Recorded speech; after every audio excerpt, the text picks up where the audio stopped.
La campagne Zéro grossesse en milieu scolaire et d'apprentissage commence par porter ses premiers fruits dans le zoo. De 2016 à 2023, le nombre de grossesses est passé de 500 à 90 cas. Un palier vient d'être franchi, mais la lutte continue dans le département. Cette deuxième rencontre avec les artisans et promoteurs des lieux de tolérance l'illustre bien.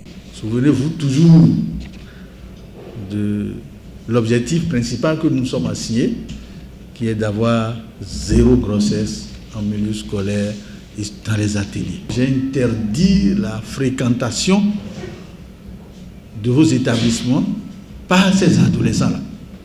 Je vous avais réuni à l'époque pour vous dire de contrôler un peu le phénomène et de retourner systématiquement tout ce qui amène ces adolescents, élèves et autres dans vos établissements. La rencontre d'Abomey aura permis aux artisans, promoteurs d'hôtels, d'auberges et de chambres de passage de rentrer dans les rangs. Tel que nous allons faire pour sensibiliser ces enfants qui fréquentent les lieux, c'est de la même façon ceux-là qui vont rencontrer aussi nos enfants quand nous ne serons pas là, ils pourront sensibiliser aussi les miens. C'est une information que je dois diffuser, ça ne doit pas rester à mon niveau.